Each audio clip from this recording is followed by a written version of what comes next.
How's it going, gents? Stand in the Door 1944. Today we're going to be going over the two styles of helmet nets used by the 101st Airborne in World War II. Let's get into it.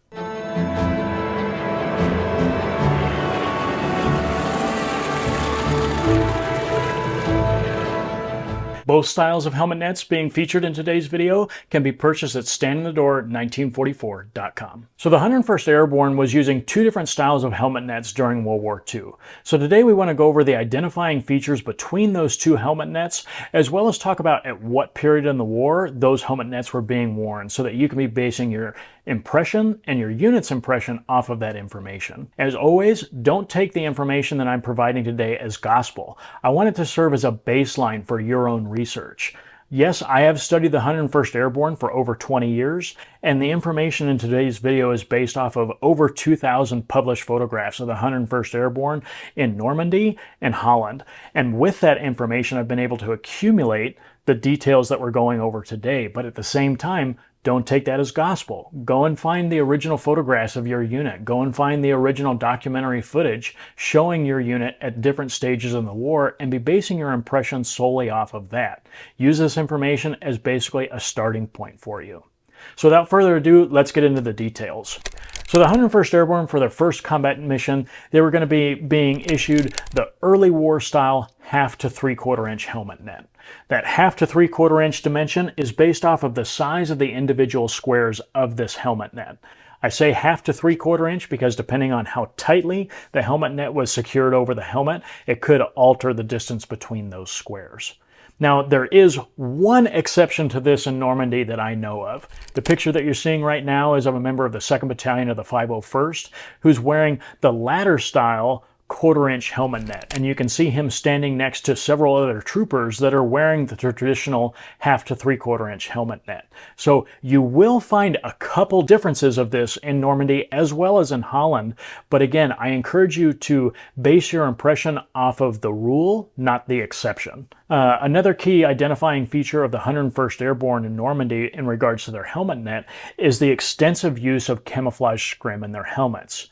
Now, this is another item that you'd really need to go and you need to dig in the weeds with in regards to what regiment and even what battalions of those regiments were using scrim.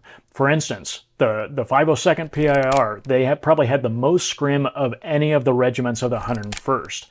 But if you look at original photographs, you'll see a lot of scrim in the 2nd Battalion, but then the 3rd Battalion, you're not seeing that much scrim at all. So you really do need to be basing your information off of those original photographs to be drawing out kind of the truth of how much scrim was actually being used by the unit that you are wanting to represent. So one of the things that I also want to talk about is the color of a helmet net. So in reenacting, you see a lot of helmet nets that look like this. So this khaki or tan, whatever color you want to call it, helmet net, I believe came to popularity because of Saving Private Ryan. If you watch Saving Private Ryan, you'll notice that Matt Damon's character sports a helmet net that looks like this. And I'm sorry, it's just not the most accurate helmet net for the 101st Airborne. In fact, if you look at original photographs across the board, not just of the 101st, but if you look at these early war style helmet nets throughout the war, you're rarely ever seeing any of these helmet nets in tan or khaki. You're always seeing them in green or brown. Now, some people will say, hey, you can't tell the color difference in a black and white photograph. Well, I will disagree with you, and I'll prove it in this video right now. So I'm going to transition this footage from color footage down to black and white, and as you can see, this khaki helmet net sticks out like a sore thumb. You can easily tell the difference between a khaki helmet net and an olive drab helmet net. Now, granted, you might not be able to tell the difference between green and brown, but we do know that olive drab helmet nets were by far the most common based on what vets were bringing back, what we're seeing in museums and so forth. Green was by far the most common, but you will find brown in there occasionally. But what you won't find, or you won't find hardly any of, is these khaki helmet nets.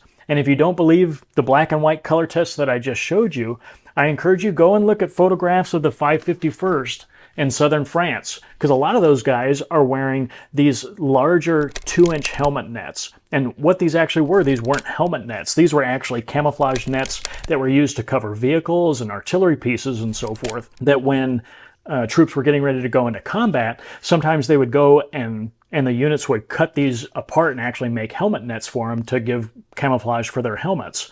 That was most famously done by the 551st, but other units did it as well. But if you look at a lot of those helmet nets, you can easily see that they are a lighter color. You can easily see that they are a tan or a khaki color. And the reason why that is because the M1 helmet is obviously painted in varying shades of olive drab. And whenever you have a dark olive drab, with contrasting of a light colored helmet net, visually it's going to jump out to your eye, which is one of the reasons why it wasn't used as camouflage, because if you see this bobbing through a hedgerow, this is going to stick out a whole lot more than this. So khaki helmet nets, okay, it was cool in Saving Private Ryan, but it's not actually accurate for the 101st Airborne in Normandy or in Holland. So go ahead and shed that and go ahead and get yourself an olive drab helmet net instead. So after Normandy, the 101st Airborne started to transition out of the early war helmet net into the later war. And the reason for that is because while in Normandy, these helmet nets were getting a lot of use and they were degrading in the field. So they were falling apart as they were being run through hedgerows, it'd rip holes in them and so forth. So then they were no longer providing substantial camouflage for the helmet. So troopers would remove these from the helmets would then be repainted, and then they would be issued new helmet nets. And the helmet net that they were being issued was the later war 1/4 inch size helmet net. So it went down from 1/2 to 3/4 of an inch down to a 1/4 inch helmet net. And as you can see, there's a pretty big visual difference between the two. Now you will see in some original photographs that there were leftover Normandy style helmet nets being used in Market Garden, but the vast majority of the 101st Airborne had been issued the newer 1/4 style helmet net. Now, one thing to note is that these types of helmet nets are the same style helmet net. And what I mean by that is, in terms of style, is that these helmet nets are made up of a bunch of different strings that are individually knotted together to create the overall coverage of the helmet net. That differs from the even later war helmet net known as the shrimp net, which is this one here. Yes, the squares of the helmet net are about the same size, but it's made up of a completely different material that rather than being knotted, it's actually woven together. Now these helmet nets look substantially different from one another, so be sure that you're not using this particular helmet net if you're representing the 101st Airborne in Normandy or Holland. So an additional detail that you're going to notice from the transition from the Normandy helmet to the Market Garden helmet for most troopers of the 101st Airborne is a lack of helmet nets. Scrim. In Normandy, scrim was much more prevalent. However, whenever they switched to the later war 1/4 inch style net, you see a lot less troopers putting camouflage scrim in their helmets. And that could be due to the size of the holes of the helmet net. You actually have to cut it apart to actually be able to weave scrim through. But in either case, this is something that is dependent on the regiment and even the battalions within that regiment. For instance, in Market Garden, with troopers wearing these smaller 1/4 inch helmet nets, in the 501st and the 506, you're really not seeing that much, if any, scrim being used.